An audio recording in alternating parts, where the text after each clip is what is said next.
Kutaj, kam edhe diçka këtu. Edhe në raport me Kinën ky lloj diskutimi që bëhet, sepse ajo që vjet re është që europianët hynë në biznese konkrete, transparente me Kinën dhe këtu nuk ka absolutisht asgjë të diskutueshme. Problemi që ndron kur kryeministri shqiptar dikur i përkëdheluri i Merkelit si lideri rajonal me tendenca globale fillon të jep këshillime në raport me të, por nga ana tjetër, si në rastin e Megonigalit, arrihet në veprimtari e cila jo vetëm nuk është transparente, por është edhe në dëm të interesave të Shqipërisë.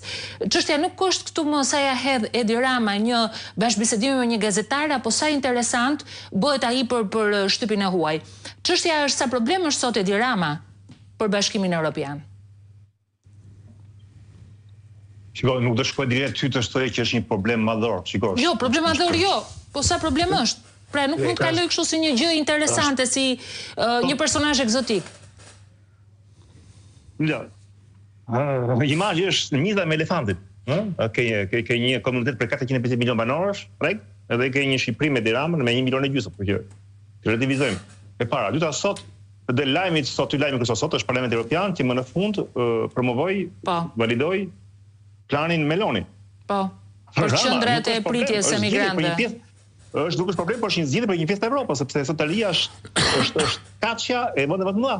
Ke Francë, Gjermani, Itali dhe Spanjë, nga ana.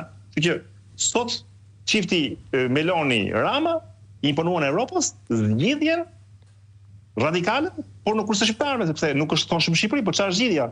Është pyetja që i bëri në intervistë Anniva Edi Ramës përpara Portit Durrësit, që pyetja funditare, kishte pyetja. Ta tha bandit, kriminal shqiptar që kemi në rrugëve të Francës, ta.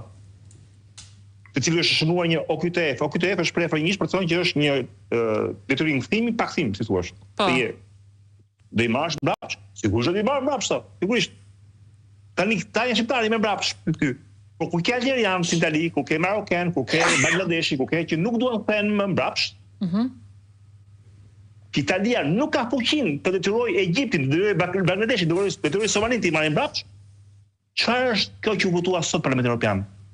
Është që këta që si arrin do të kthehen më mbrapsht, çojnë Shqipëri.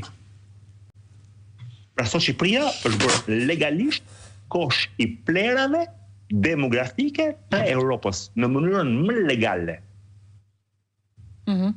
Të gjitha të gjathat europiane ishin dakord.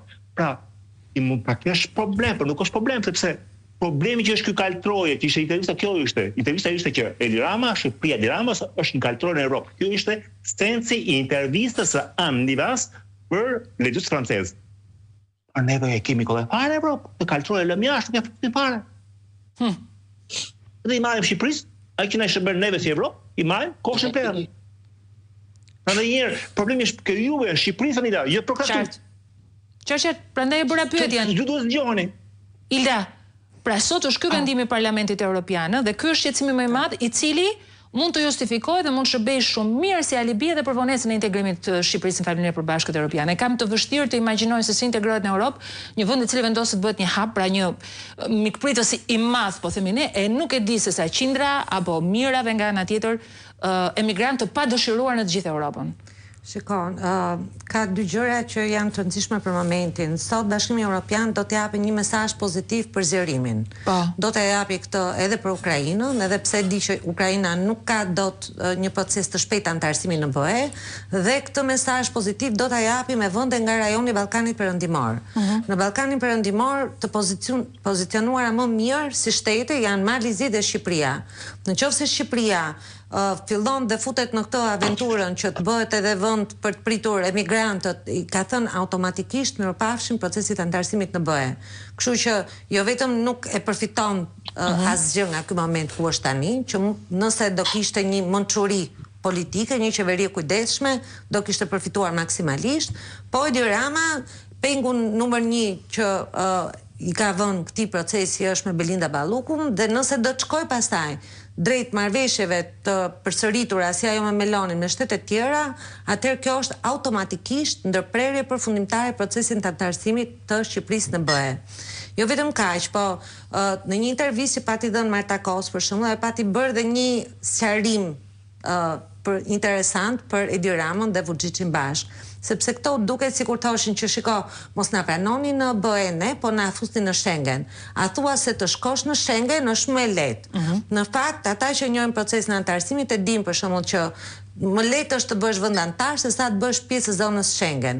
E thanë edhe për Islandën, për shembull, që i thanë ajo është në TPE prej kohësh në tregun e Bashkimit Evropian. Kroacia është bërë vend anëtar i Bashkimit Evropian në 2013-ën dhe është bërë vend anëtar i Schengenit në 2023-shin. Bullgaria dhe Rumania janë bërë vende anëtare të BE-s në 2007-ën, janë bërë vende të Schengenit në 2025-ën. Sepse në Schengen ti bësh pjesë e zonës së përbashkët të sigurisë, që do të thotë duhet kesh të gjithë parametrat e funksionimit të shtetit ligjor dhe çdo gjë sipas një standardi të caktuar, sepse dyshimi më i vogël ty të përjashton nga ky sistem. Mendoni dot juve tani që Shqipëria me këtë standard që është thotë mund të bëhet pjesë e Schengenit, asgjë diskutohet.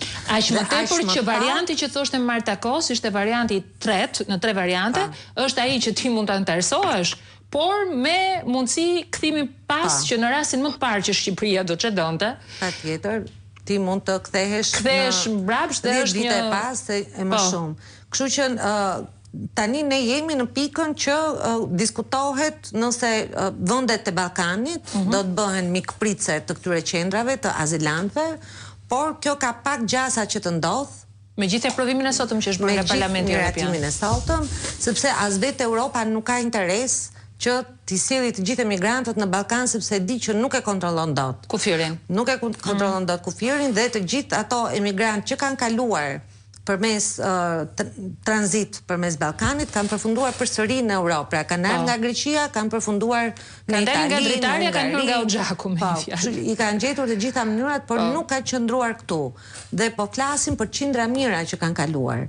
Ajsa BE-ja vendosi dhe ekipin e Frontexit në të gjithë kufirin e vendeve tona, sepse asnjë nga policit dhe strukturat e brendshme, as në Shqipëri, as në Maqedoni, dhe as në vendet e tjera të rajonit, nuk kishte as vullnetin dhe as dëshirën për t'i frenuar këto valë migratore, përkundrazi për të mos thënë që u bën bashkëpunëtore me trafiqet e qenieve njerëzore ose të kontrabandimit. Dhe ata sollën vetë përforcime që ta siguronin të gjithë atë perimetrin dhe kufirin që të mos të qarkullonin këta njerëz. Dhe aq më pak tani që t'i sjellin gjithë ata këtu në mënyrë të pakontrolluar, apo dhe të tjerë që mund të vinë nga lindja e mesme, për shkak situatës në Shqipëri apo në Ballkan, sepse nuk e kontrollojnë dot më. Dhe ne nuk jemi gjeografikisht larg Europës. Ne jemi në kontinentin evropian, kështu që ajo zhvendosja e përkohshme e rrezikut përkundrazi mund të përkthehet në një rrezik edhe më të madh. Bumerang. Dhe ata e dinë shumë mirë këtë gjë, se përndryshe do ta kishin bërë këtë marrëveshje edhe vendet e tjera me vrap me Shqipërinë apo vendet e tjera të rajonit Ballkanit, por nuk e kanë bërë sepse e dinë që këtu jo vetëm që s'ka kontroll, por pastaj futen ndikime të tjera të rrezikshme që mund të të shpërthejë si... Qartë. Pra, Ballkanin ta lër ashtu siç njihet edhe në